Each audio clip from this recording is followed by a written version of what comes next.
worship. Amen? Ah, Amen? Habang kumakanta tayo ng Amazing Grace, yan yung paboritong kong kanta eh. Parang, I mean, na ano ako eh, na ako yun ah. Ako yun.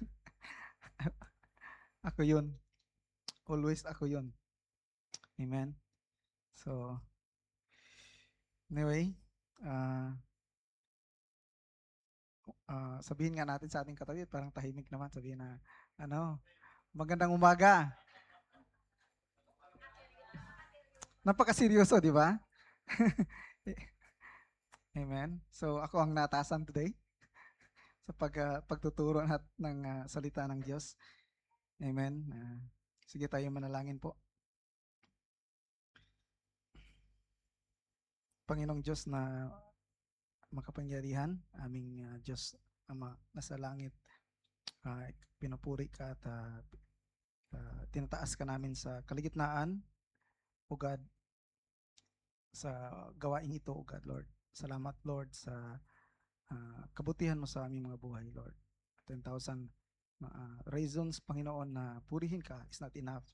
Even millions, Panginoon, Lord. Hindi enough para pasalamatan ang iyong kabutihan sa buhay namin, Panginoon. Lord, mula sa aming pagsilang hanggang ngayon, Panginoon, nakita namin ang iyong kabutihan, Panginoon, yung pagkilos. At nakita namin na totoo na ikaw ay Diyos na buhay dahil naranasan ka namin, Panginoon, sa aming buhay. Naranasan ka namin, Lord, sa aming lalakad, Panginoon, sa mundong ito, Panginoon. So salamat, O God, sa lahat-lahat, O God, Lord. Sa gumagang ito, Panginoon, kami po yan humingi ng kapatawaran, nagpapakumbaba sa iyo as Lord, before we hear the word of God, Lord, pakalinisin mo, saliksikin mo aming mga puso, O God, Lord, na at i-empty mo, Panginoon, Lord, na ito'y maging, Lord, vessel, Lord, para sa iyong kapangyarihan, Panginoon, magamit, Panginoon, sa ikalalago ng iyong Lord, kingdom sa mundong ito, Panginoon. So salamat, Lord. We bless everyone, may mga puso sa akin at sa lahat-lahat ng makikinig, even dito sa sa online. Thank you, Lord, for everything. To you all the highest praises and glory in Jesus' name. Amen. Palakpakan natin si Lord. Amen. Amen. So let us study the Word of God. So ang pag-aaralan natin is ngayon is about yung Book of Revelation sa Church of Laodicea. So sa sa worship team, ang book reading namin or discussion is Revelation, Book of Revelation. Amen. So nag-enjoy bang mga worship team sa Revelation sa pagbabasa? Scary. So yun yung ang topic namin sa Book of Revelation. So our topic is about restoring our intimate relationship with God. So when napakaano ng katagang pag-Kristiyano sabihin is ang natin, pananampalataya natin is not about religion, but it's relationship, di ba? Tama? Amen? Walang nag-amin. Amen? Totoo naman, di ba? Indeed, ang ating pagiging Kristiyano is not about religion, but it's all about relationship with Christ. Amen. Natanong niyo ba bakit relationship? Natanong niyo pa sa sarili? I think madali lang sagutin, di ba? Relationship, of course. Ano ba? Relationship. ano? So, di ba? So, natanong ko rin sa sarili, lagi na, pag nag-share tayo ng gospel sa mga kaibigan natin or katrabaho, sabihin, it's not about religion, it's about relationship of God. Amen? Praise the Lord. Pero, totoo naman, pero ano ba talaga ang totoong ibig sabihin ng pagkaroon ng relasyon sa ating Panginoon? So, ang kaibahan ng ating being Christian, ang kaibahan is yung belief natin, no, is we call our God as Father, di ba? Tama? Our Father in heaven. Tapos, God has called us also. We are His children. So, karoon tayo ng relasyon, di ba? Relasyon means family or father, mother, sister. And then, ang pinaka-deepest relationship na sinasabi is yung end times, yung pagbalik ng Panginoon is about yung bride of Christ, di ba? Yung bride natin sa Panginoon. So, nakikita natin yung ibig sabihin ng relasyon. So, relasyon is about you are interconnected or you know each other dahil totoo nga na ama natin siya. So, ang ano natin is, yung kaibahan natin sa ibang relihiyon is, like mga Muslim, they don't believe, they don't call their God as Father. So, even sa mga, I think, research ko tayo kasi naano ko, hindi ko mag-mic. Kasi ano naman, di ba, sa KVS, lagi na sinasabi na, yung kaibahan natin sa ibang reliyon is, we call our God as a Father. Tapos, He is calling also us as a Son. Di ba? Sabi nga is, because si Jesus is the Son of God, and then if we believe in Jesus, then we become a children of God. Di ba? Those who believe, sabi sa book of John, those who believe and those who receive Him, He gives them the right to become a children of God. So, yung ano ko nga dati kasama ko sa KVS dati doon sa Nation is ano ang pinaka greatest na natanggap mo sa Panginoon bilang Kristiyano, sabi niya is the greatest is yung binigyan tayo ng karapatan na maging anak ng Panginoon. Amen. Imagine mo na napakalaking dakila ng ating Diyos. So for example, ang laki ng universe, 'di ba? Tapos si God is very big and ilang million of galaxy ang kalawakan, di ba? Pero ang kanyang mata is nasa sangkatauhan, di ba? Siguro pag nakikita mo, alam mo yung ikaw tao, tapos yung ant, di ba? Ang kita mo is napakaliit na ng ant. So imagine mo, God has sinabi niya, anak tayo ng Panginoon na makapangyarihan na gumawa ng kalawakan. Amen? Di ba tayo kayo na-amazed? Amen? Sa kapangyarihan or pag-ibig ng ating Panginoon na even His Son, Jesus Christ, binigay niya sa atin. Amen? So yun yung ang relationship natin sa Panginoon. So sabi sa yung key text natin is sa Revelation 3:20. Nandito pala. Sige, sabay-sabay tayong magbasa. 1, 2, 3. Behold, I stand at the door and knock. If anyone hears my voice and opens the door, I will come into him and dine with him and with me. Amen. So, this is the word of Jesus Christ. Ito yung sulat niya sa mga taga Laodicean church. Sabi niya, behold, I stand at the door and knock. If anyone hears my voice and open the doors, I will come into him and dine with him and he with me. Amen.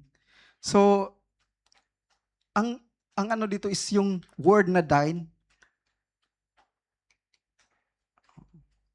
Dine means, ano bang ibig sabihin ng dine? Is dinner, di ba?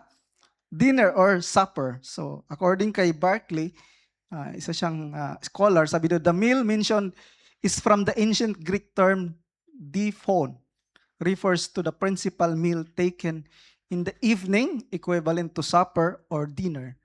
This was the meal at which a man sat and talked for long. For now, there was time for work was ended. It was not mere courtesy visit paid in the passing which Jesus Christ offers to us. He desires to come in and sit long with us and to wait as long as He wished Him to wait. So, God, Jesus Christ is inviting us. He's knocking at the door. And whoever opens the door, he will come into him and dine with him. Amen? So, pag sa isang pamilya, di ba? For me, ang pinaka importanteng pagkainan is yung dinner. Tama? Dinner kasi nandoon si Mrs. Tapos pag umaga kasi busy. Pag prepare agad. Tapos kain lang konti kasi hatid si Samsam. Ganon. Pero ang pinaka-importante, ang time ng isang pamilya, for me, I don't know kung anong time nyo. For me is yung dinner talaga. Kasi doon kami nag-uusap, isang pamilya, si Jen, anong mga problema or anong mga ano pa man sa buhay or personal, di ba? Or about sa mga bata. So nandoon niya na ilalabas yung heart niya. Share na sa akin kasi ako galing din sa trabaho. So I have to share also na yung mga problema kumusta sa trabaho, ganun, di ba? So doon ang pinakamataas na, pinakamahaba na mag-sit down kayo all together as family. Amen? So kaya pag dinner, walang TV sa mga bata. Dapat nakaupo lahat. Kasi it's very important na magkaroon ng usapan. Amen? Sa bawat isa. Sa bawat para. So yun ang gusto ng Panginoon. To dine. Ibig sabihin, to dine with Him and He with me. Yun ang dining is gusto ng Panginoon na hindi lang siya breakfast or snacks na madali ang pag-stay sa buhay natin tapos bira going to the wala nang oras para sa ating Panginoon. So ang gusto ng Panginoon is really time ng bawat isa sa atin. Yung time natin para sa Kanya na ibibigay natin. Amen. So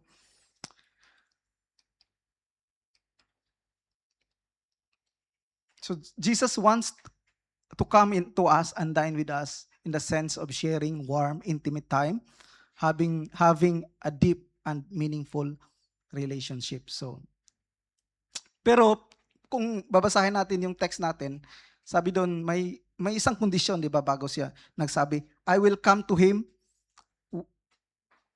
dine with him and he with me. There's a still, kasi may word na if is the conjunctional condition, meaning before mangyari ito, may condition, di ba?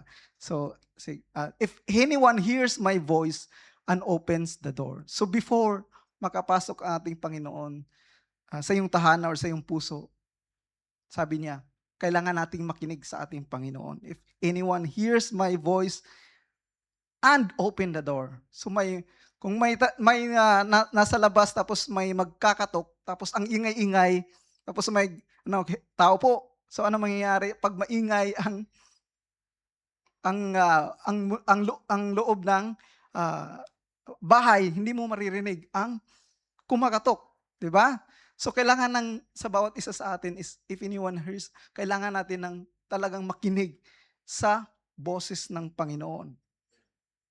Pero minsan dahil sa mga distraction natin, so are we hearing His voice or are we getting distracted in the noise and the things of this world? Diba? So nakikinig ba tayo sa Panginoon? Amen. Or are we getting distracted of the noise? Ano ba mga ingay sa mundo? Especially social media. Yun, di ba? Tapos, busy sa bagay sa mga mundo. Ayun. So, ang ingay-ingay, di ba? Because of that noise ng kamunduhang ito, hindi natin naririnig ang Panginoon. Sayang yung opportunity. Amen. So, sabi nga so James is, draw near to God and I will draw near to you. So, kung hindi ka lalapit sa Panginoon, you have to draw near first to the Lord. Then, He will draw near to us. So, yun ang So, I pray and I hope na let us, as we go on with this topic na we will really desire na magkaroon tayo ng intimate relationship ng ating Panginoon. Amen. So let us yung context about this verse. Ito yung sulat ng Panginoon sa mga Church of Laodicea, sabi ko. So saan na yun? So ang Church of Laodicea, ito yung sa Revelations 3. So basahin muna natin yung buong sulat ng Panginoon para sa mga church of Laodicea. So, basta ba tayo? So, from 14, sige, 1, 2, 3. And to the angel of the church of Laodiceans write, these things says the Amen, and the faithful and true witness, the beginning of the creation of God. I know your works, that you are neither cold nor hot. I could wish you were cold or hot. So then, because you are lukewarm, or neither cold nor hot, I will vomit you out of my mouth. Because you say, I am rich, have become wealthy, and have need of nothing, and do not know what you are, wretched, miserable, poor, blind, and naked. I counsel you to buy from me gold refined in the fire, that you may be rich, and white garments, that you may be clothed, that the shame of your nakedness may not be revealed, and anoint your eyes with eye salve, that you may see. As many as I love, I rebuke and chasten. Therefore, be zealous and repent. Behold, I stand at the door and knock. If anyone hears my voice and open the doors, I will come into him and dine with him. Amen. So, ito yung sulat ng Panginoon sa mga 'di ba may mga seven churches sa Book of Revelation, tapos ito yung sulat niya sa mga taga Laodicea. So, according sa history, ang Laodicea is nasa Asia Minor, 'di ba, sa Turkey. Tapos yung Laodicea, they are very rich country. Hindi pa naman country noon, siguro province or ano ba? Basta state. So mayaman sila. Amen. Sabi sa history na nabasa ko is dumating yung lindol sa Laodicea, pero dahil sa kayamanan nila, hindi sila humingi ng tulong sa ibang mga neighborhood, dahil sabi nila is kaya namin dahil we have enough. Amen. And then aside from that, yung may din sila yung mga nangangalakal ng mga linen, like clothes or ano pa, di ba? Kasi nung unang panahon talagang 'di ba, napaka ng pangangalakal ng then ito din yung sabi sa history is doon yung mga mata, may sila, may mga doctors o mga ophthalmologist, ganun ba kung sa current situation, natin, present time natin is yung mga ophthalmologist sa mga mata, tapos may mga sila sa mata, yung pang medisina, yung mga ointment para sa mata. So, pero sabi ng Panginoon sa Church of Laodicea, ang sabi ng Lord is, I know your work. Amen. Alam na alam ng Panginoon ang mga gawa ng Church of Laodicea. So, ganun din sa atin. If we take as tayo na is a Laodicean, alam na alam ng Panginoon ang ating mga gawa. Amen? Nakatago man or gawa natin sa tayo lang mag-isa or sa mga sulok na akala natin walang nakakita, pero sabi ni Lord is, I know your works. That you are, sabi dito is, ni God is, yung I know your works, and I know your works, that you are neither cold nor hot. I could wish you were cold or hot. So, ang unang nakikita ng Panginoon is, sa church ng Laodicea is, sinasabi dito is lukewarm. Diba? Lukewarm means neither cold nor hot. So, Tagalog is, maligamgam. Okay? So bakit ayaw ng Panginoon? Sabi niya is, sabi ng Panginoon is, I will vomit you out of my mouth. Sabi niya is, ayaw ng Panginoon ng cold or hot. So, ang hot, alam natin is hot means yung passion natin sa Panginoon. We are zealous. Sabi do sa hot daw is in the Greek, ancient Greek terms, means yung zealousness. So yung paglilingkod, very hot. Tapos, in opposite, mayroong cold, di ba? Pero ang ayaw ng Panginoon is, nasa maligamgam. So yung cold means, talagang walang-wala ka. You are parang walang Walang pagsisilbi sa Panginoon, walang passion sa Panginoon. Ha? Parang nabuhay ka lang. Hindi parang nabuhay. Parang wala lang. So ang cold, sabi sa nabasa ko is, pag cold kasi, no, magkaroon ka ng realization later on na parang, I mean, hindi parang, yung realization na I really need God. So magkaroon siya ng humble spirit, ng poor spirit, then later on, he will come to God. So, sabi ng Panginoon, neither cold nor hot. I mean, kung cold, it's okay. And hot, it's okay. Pero ang ayaw ng Panginoon, yung lukewarm. Bakit kaya? Ayaw ng Panginoon ng maligamgam na tubig. Pag uminom, ang gusto ko talaga cold, or pag coffee naman, hot naman. So, kasi, ang pagiging lukewarm is, alam mo yung, hindi mo ma-realize sa sarili mo na you are okay, sabi sa tanungin ka ni brother, kumusta ka na brother? Are you okay? Okay lang, gano'n, di ba? So nagkaroon ng, okay lang, pero, basta parang, you said okay, but you are not okay. So, example, okay lang okay lang ano man sa Tagalog? Okay lang pumunta ng simbahan, okay lang din hindi. So, alam mo yung lukewarm? Okay lang magbasa ng Bible at okay lang din hindi. Nasalanganin. So, he cannot discern yung kanyang, kung sino ba talaga siya. So, meaning, siguro, later on, din. So, okay lang magbasa ng Bible. Sinabi ko na, okay lang,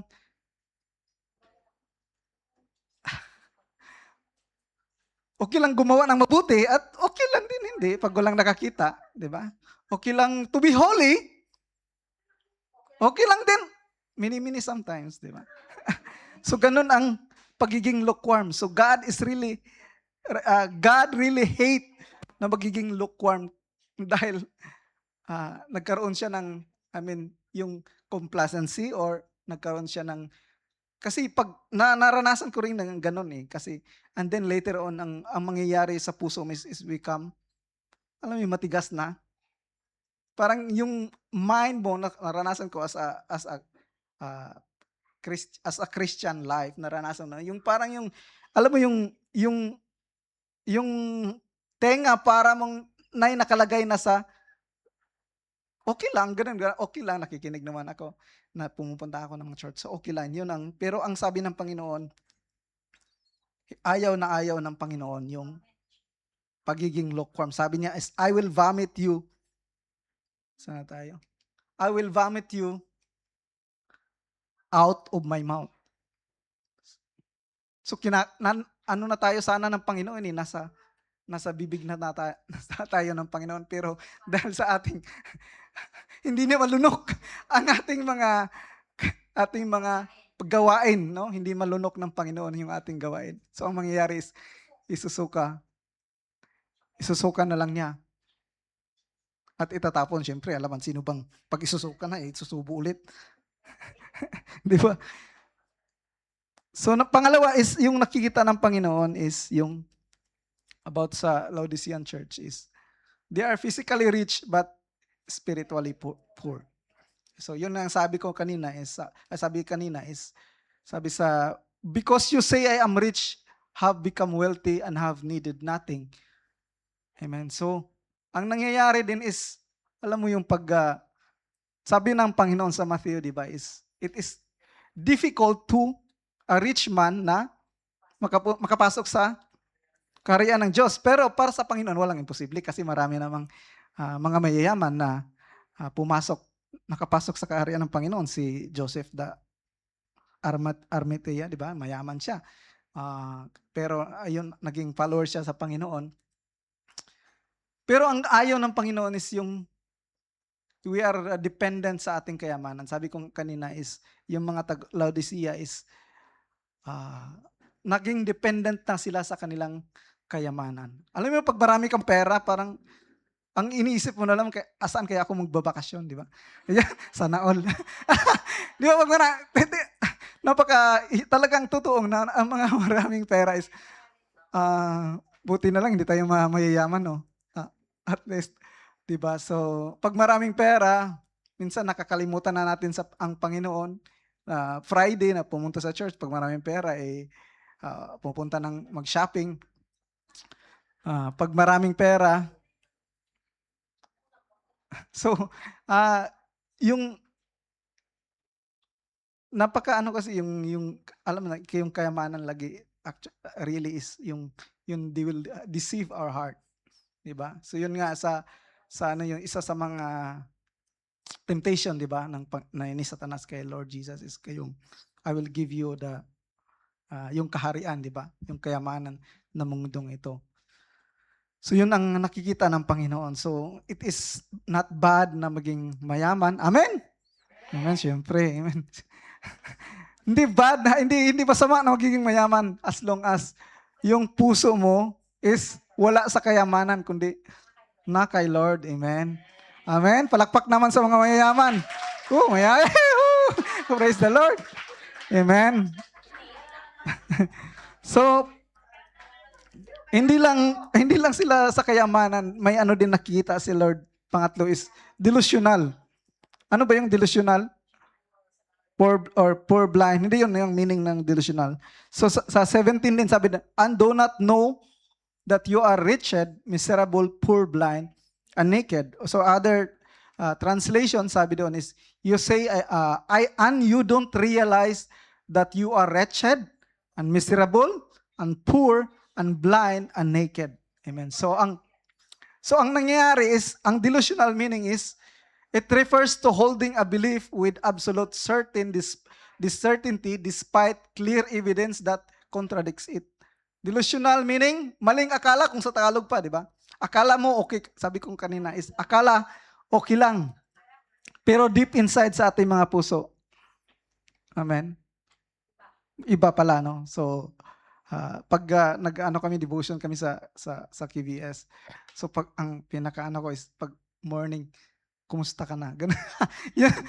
Kumusta ang spiritual life mo? Parang, pero hindi ka pwedeng hindi ka pwedeng maging, ang pinakabungad talaga pag mag-devotion na kami, kumusta na ang puso mo? Kumusta na ang spiritual life mo? Kaya na gustong-gusto ko mag-serve din sa KBS kasi na-check din ako sa mga bagay na may nangumusta sa spiritual.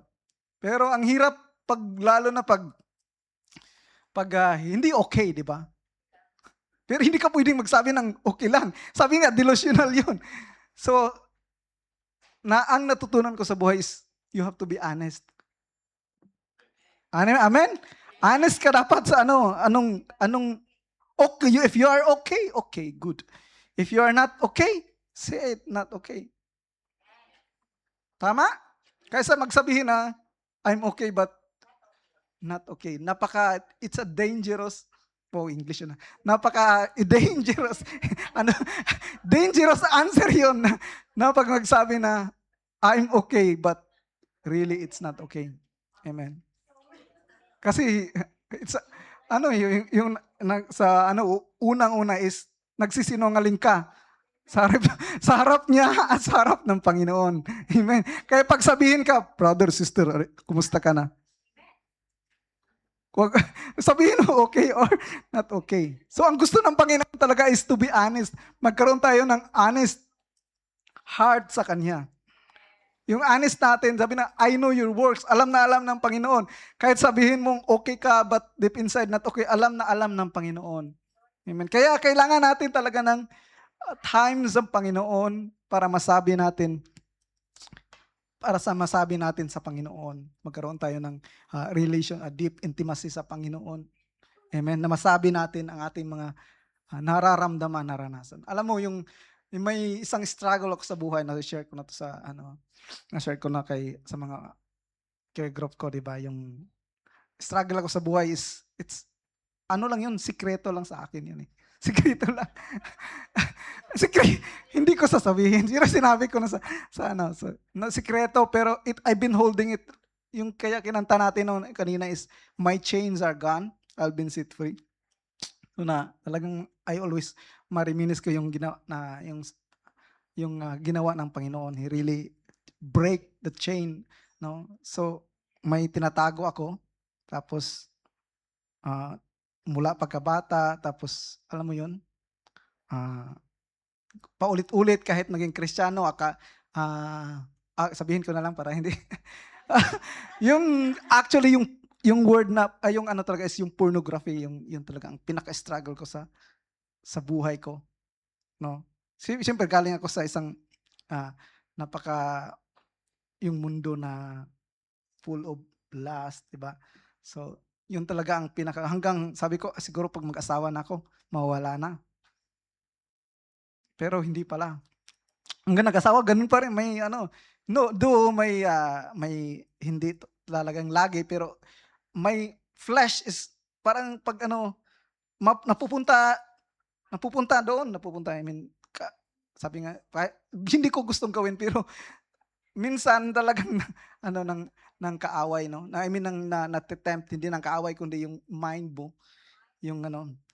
So, I keep it for for long time.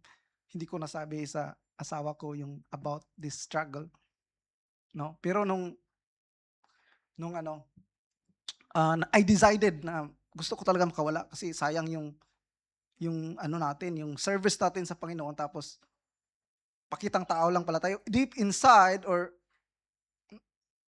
in tayo lang is iba ang ginagawa natin. So, I've been serving for the Lord, 'no, since ano 2009 na kilala ko ang Panginoon. Pero hanggang last year bumabalik-balik pa rin. So, I really desire na ma-break ako sa chain na ano 'yun, na oo, yung kasi mahirap, I mean, especially 'pag dumaraan ka sa ano, yung premarital sex, 'di ba? Hindi naman kay Jen, hindi yung before ko mga relationship. So, talaga talagang mahirap yun na ano, 'di ba? So, sabi ko kahit na akala ko 'pag mag-asawa na ako, pero talagang I really desired, gusto ko talaga makawala sa sa, chain na ito, dahil sayang yung papunta tayo ng church, tapos Bible study, tapos ginagawa pa rin natin. So dumating talaga sa point na talagang kailangan ko talagang i-give up. So yun, kasi sabi sa Bible, you have to confess your sins, 'di ba? Confess to the Lord at confess sa ating mga ka-brother and sister, hindi yung mga marites, kasi baka sabihin sa iba. So humanap ka ng mga mapagkatiwalaan ang pagsabihan mo, yung asawa or yung kabiyak. So yung sinabi ko kay Jen, ito yung struggle ko, ganito, ganito. Alam mo, after ng sabi ko yung sikreto na yun, napakatagal, parang may nakawala sa akin, no? So, really, God is, pag if you are true, tapos sabihin mo talaga na anong gusto mo sa paglilingkod sa Panginoon, God will really help you. At saka, talagang sinabi ko yun, tapos, praise God, hindi naman niya ako kinondemn, 'di ba? So, at ano, hanggang ngayon I can say na I'm totally uh, break free na sa chain na yon. Amen. At ang kagandahan, pag ano, kinukumusta man ako na diyan, kumusta na yung greatest struggle mo sa buhay? Alangan magsabi ako pag magsabi ako ng okay, I'm pag good, at sasabihin kong hindi ako okay, napaka ano naman. So, but truly na ano, napagtagumpayan ko yung ano. So, kaya in my ano lang din yung, aside sa confess ko kay Jen, may ginagawa din akong steps. So, tinanggal ko actually yung Facebook is my ano talaga, yung ano, yung doon nag-start, tapos makakita ka ng mga malalaswa, tapos it will make another. So, talagang I decided na I cannot trust Facebook. Sa mga hindi ako ano, talagang tinanggal ko yung Facebook ko.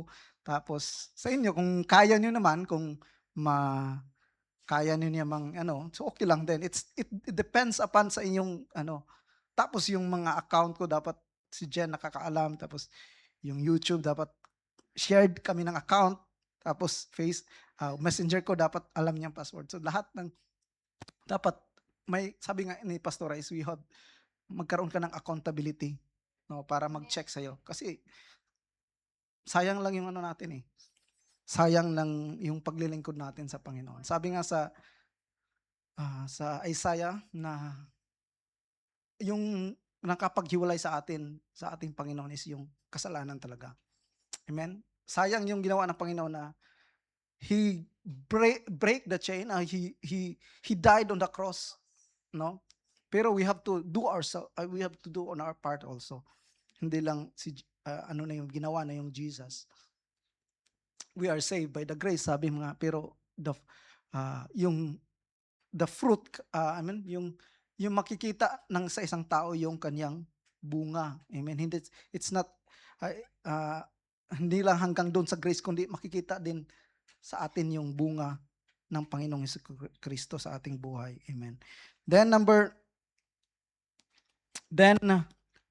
So dahil sa kahit sa ganun mga pangyayari, ganun personally, kahit ganun ang pinagdaanan ko, or sa book of Laodicea, napaka ng pinagdaanan is, but God has called restoration. Amen. So ganun din sa ating buhay, God will call us restoration as long as we are willing. Amen. Not lukewarm, not blinded, or not as long as buhay pa tayo, may pag-asa pa para sa Panginoon. So sabi doon is that despite of the above, God loved His church so much that He wants to restore the relationship with Him. Amen. So ano mang mga pinagdaanan natin, just like the Laodicea or sa akin, so it doesn't define your present. Sabi nga, your past will not define your present and your future. But your present will define your future. Amen. So kung anong itinanim mo ngayon, it will really yield kung ano mangyari sa future. So at this moment, mga kapatid, is very important. Ngayon, kung hindi ngayon, pag buhay ka pa bukas, the same, this is the time. Buhay ka pa bukas, wag mo nang hantayin na nakalatay na tayo or amen. So sabi ng Panginoon, so ito yung advice ni Lord sa kanila. I counsel you to buy me gold refined in fire, that you may be rich, and white garments, that you may be clothed, that the shame of your nakedness may not be revealed, and anoint your eyes with eye salve that you may see. So, una, ang advice ng Panginoon is, you buy from me gold refined in the fire. Amen. So, gusto ng Panginoon, sa Kanya tayo bumili ng gold. Amen. Anong ibig sabihin nito? Amen. So, gold, so diba, ang sabi sa Bible is, His word is like gold purified, no? Tapos, so kailangan natin ng salita ng Panginoon. Kailangan natin basahin ang salita ng Panginoon. Kailangan natin, we have to buy. Amen. So we have to, kailangan tayong kumilos. Amen. Para bilhin yung kayamanan na makikita lamang sa ating Panginoon. So that you may be rich. Diba? Sabi, so ang answer ng Panginoon, ang ano ng Panginoon sa mga kakulangan ng church na ito is, they are rich, di ba? Pero sabi ng Panginoon, yung rich, if you have Jesus in your heart, you are very rich. Amen. And then, white garments, di ba? That you may be clothed, that the shame of your nakedness. So yun, di ba, yung kanina is, they are, naglalakal sila ng mga garments, na mga linen. So sabi ng Panginoon naman is, si Lord is, He will give an analogy sa anong sitwasyon, di ba? Sa anong meron upang maintindihan ng church. And then, and anoint your eyes with eye salve that you may see. So, yun na yung sabi ko kanina is the book of Laodicea is yung nag-ano sila sa product of sa eyes. Diba? So, ang ano ng Panginoon is only through Jesus Christ that we can have the white garments, no? Yung nakedness natin, yung pagiging makasalanan natin. Amen. So, God will cover it with His love, with His mercy, with His blood. Amen. And He will anoint our eyes with salve. So, sabi nga, di ba, they are poor, sabi doon, they are blind, they cannot see, no? They are naked, sabi doon sa nababasa natin sa Bible. So, ang solusyon ng Panginoon is to buy a gold from Him. Amen. So then, sabi ng Panginoon, as many as I love, I rebuke and chasten. Therefore, be zealous and repent. Ang advice din ng Panginoon is, be zealous and repent. So kung tayo'y nire-rebuke ng Panginoon through His Word, or chasten means discipline sa ibang terms. So kung tayo'y dinidisiplina ng Panginoon dahil sa ating mga maling gawi or dahil sa ating mga gawa na resulta ng ating mga gawa, di ba? So sabi ng Panginoon, because I love you, I will discipline. Sabi sa Proverbs, di ba, na those whom I love, I rebuke, o to those whom I love. So dahil mahal na tayong Panginoon, He will rebuke us, He will discipline us. So ang tanong is, are you willing na ba magpadisiplina sa panahon na didisiplinahin ka ng Panginoon? Amen? So, hindi naman lahat ng mga bad ay may mga nararanasan is dahil sa disiplina. Kundi may mga bagay din na dahil sa ating mga sariling gawa, di ba? Kung bakit tayo nagkaroon ng mga problema or mga suffering. So, then number 20 is, behold, stand at the door and knock. If anyone hears my voice and opens the door, I will come into him and dine with him and he with me. Amen. This is an invitation, greatest invitation ng Panginoon. Yung K-text natin is, despite sa mga gawa natin na hindi magaganda in the past, still God is knocking at the door. Amen. Still God is, He wants to dine with us. He wants to have intimate relation with Him. So let us welcome Him in our lives. So di ba yung ano nito is, sulat is sa mga church. Sa church, di ba? Sulat ni Lord is sa mga church. So ganun kamahal ang Panginoon ng church. Di ba? So ang Laodicea, siguro sila in the beginning, they are very zealous sa Panginoon. Then later on, dahil sa mga kayamanan or nagkaroon sila ng lukewarmness sa kanilang mga puso. So in Alter version, ang ibang pagkasabi is, look, I stand at the door and knock. If you hear my voice and open the door, I will come in and I will share a meal together as friends. So dito is, gusto ng Panginoon is makisalo sa Kanya together, katulad ng isang kaibigan. Amen? Amen? So, sa Bible, si Abraham tinawag na kaibigan ng Panginoon. He is the friend of God, diba? Sino pa ba?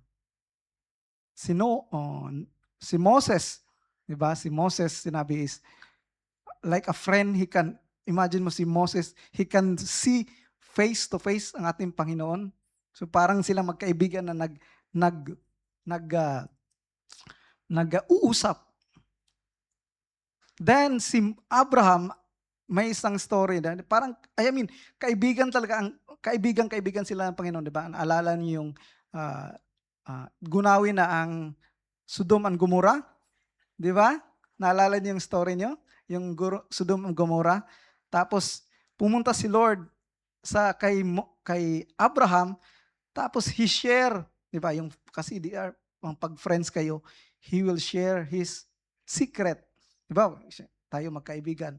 I will share yung kung totoong kaibigan. Di ba? I-share ko yung mga sikreto. So ganun si Lord, gusto niyang, kaya sabi ko is, God is a relational God, gusto ng Panginoon ng relasyon. Makita mo. Si Abraham, ay nung gusto ni Lord na gunawin ang Sodom at Gomorrah, sinabi niya kay Abraham. Pero dahil si Abraham, nandun si Lot, di ba? So nakipag-bargain pa si Abraham kay Lord. Kakalain mo si Abraham, nakipag-bargain para wag lang gunawin ang Sodom at Gomorrah. Ano ba yung una? Kung sabi ni Abraham kung 100 ba yon? Una? Ay, 50 yung una. So kung Lord, kung may kung 30 ba? Kalimutan. Basta Lord, kung may for example, hindi ko na maalala yung exact number. Lord, kung may 50 ba sa 50 na mga righteous sa Sodom and Gomorrah, gugunawin mo pa rin ba? Sabi na hindi, di ba? So ikalain mo. Tapos next, ano ba yun? Bumasta, bumaba hanggang 10 ata? 10. Tapos nag-stop na siguro wala talagang more than si ano lang walang pag-asa yung Sodom at Gomorrah. So akalain mo yung si Abraham nakipag-bargain sa ating Diyos na makapangyarihan, di ba? Ganun ang gusto ng Panginoon. He wants to share yung sikreto na sa kaniyang kaibigan. Amen? Then, God wants us to level up in our relationship into more intimate as friend on whom God can share His secret covenant and promises. Sabi sa John 15:15, no longer do I call you servant, for a servant does not know what his master is doing. But I have called you friends, for all things that I heard from my Father, I have made known to you. Amen. So alam mo kung kailan to sinabi ni Lord is during the Last Supper. So, kasi talagang sila, sabi ni Lord sa kanyang mga disipulo, hindi ko na kayo tatawagin mga servants, kundi tatawagin ko na kayong mga kaibigan. For all the things I heard from my Father, I have made known to you. So di ba? So talagang mga sekreto ng Panginoon, hindi naman lahat, pero sinabi talaga sa kanya yung mga parables, di ba? Pag nagsasabi si Lord sa ibang sa maraming tao, pero yung anong ibig sabihin noon, sinasabi niya sa kanyang mga disipulo, di ba? So ganun, ang gusto ng Panginoon is tayo'y magkaroon ng intimate relasyon sa Panginoon. Imagine mo, lagi silang magkasama, pero may isang di ba? Pero may isa na delusion. Delusional Judas, di ba? So, then Psalms 25:14, the friendship of the Lord is for those who fear Him, and He makes known to them His covenant. Amen. So, God will really reveal His covenant to us pag tayo ay magkaroon talaga ng intimate relasyon sa Panginoon. Ang tanong,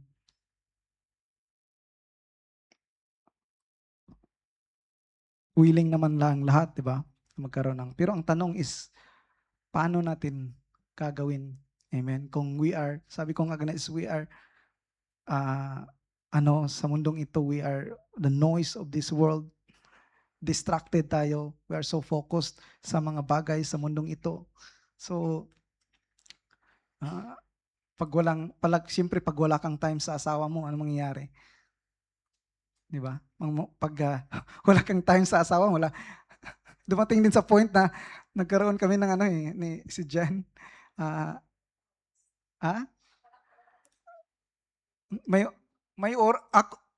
Nagkaroon kami ng nagpa-counsel kami kay pastora dati. Kasi may oras naman pero yung wala naman yung presensya doon, wala, di ba?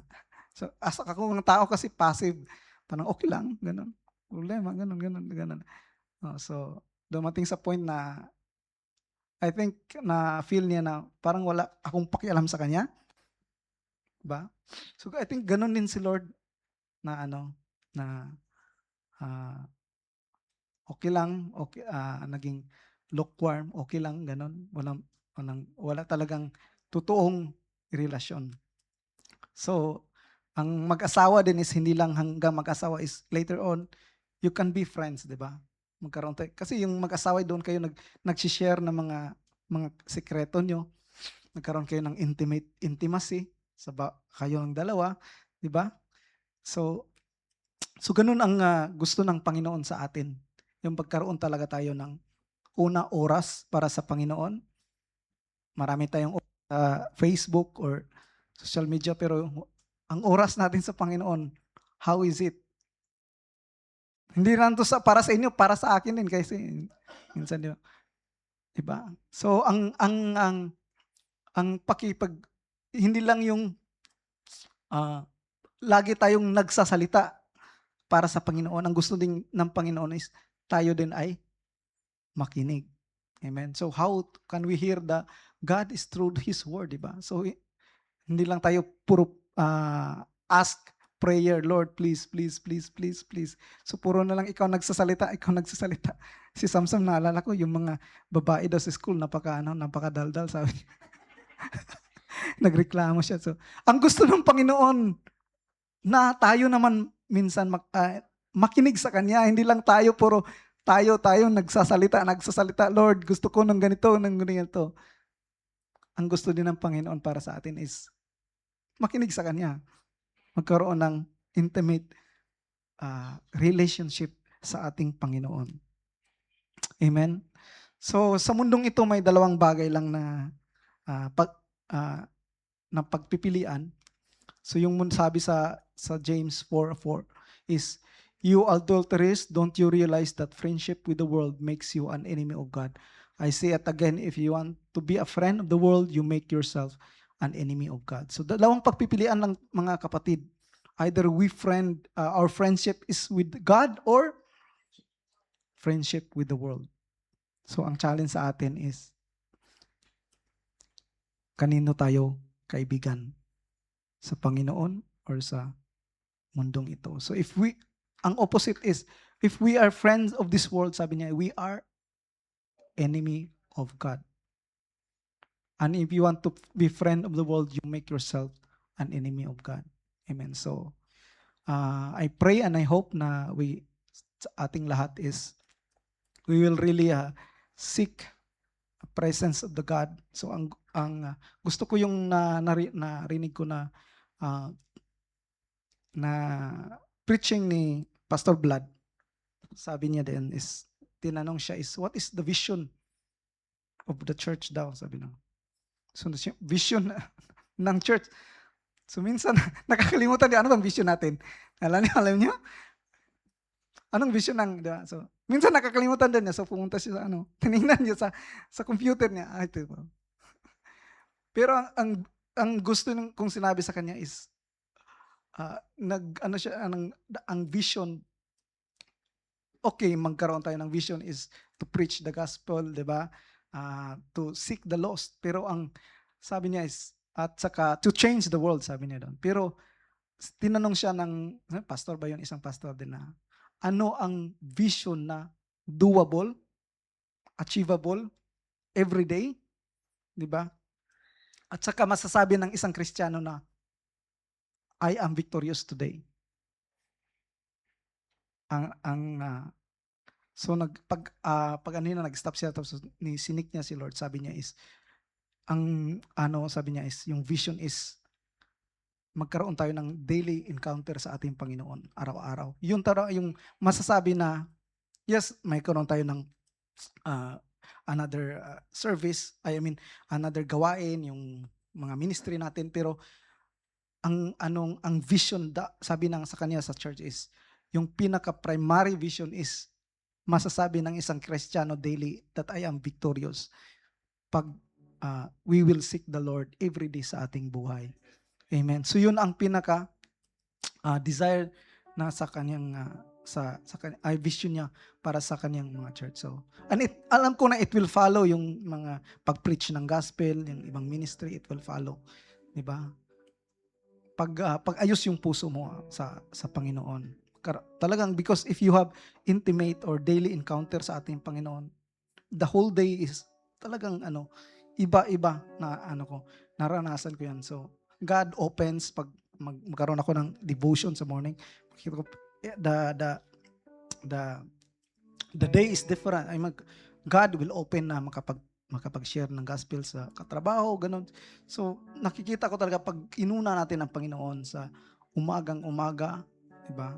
Si Jesus nga, 4 o'clock, umagang-umaga, kung unahin natin namin ating Panginoon, really God will share His covenant, share His secret sa atin, share yung passion niya, amen? At anong gusto niya mangyari sa ating buhay.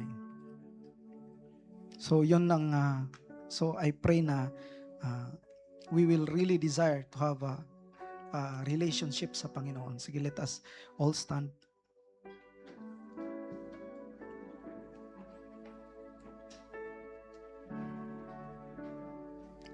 Okay.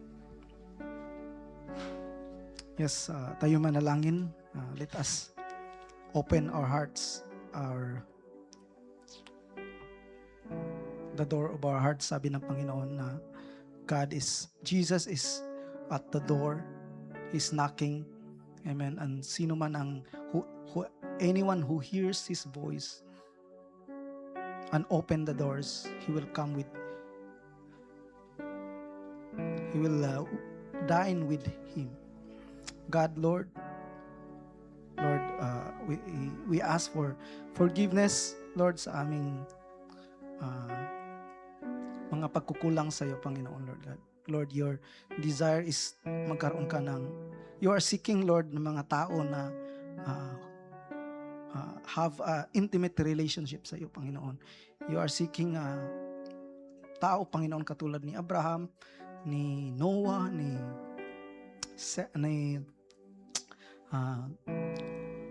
Jacob, ni Isaac, Lord God, no, Lord, na gusto mong i-share ang iyong puso because you want to be part, Lord God, of your history, Panginoon. So, we are praying and we are asking, Panginoon, that you change our hearts, aming mga minds, Panginoon, Lord God. We ask for your help, Panginoon, because, Lord, we are in this world, O God.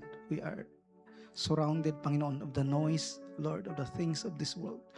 But, Lord, salamat, O Diyos, that you will change us, Panginoon, Lord God, na really our desire, Panginoon, na to have intimate relationship sa iyo, intimate devotion, intimate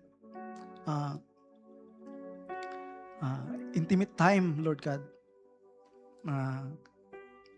between you and me or sa aming mga kapatiran, Panginoon. So, Lord, we ask, Lord God, na through the Holy Spirit, O God, Lord. We ask, O God, Lord, na tulungan mo kami, Panginoon. Remind us always, Panginoon, kung anong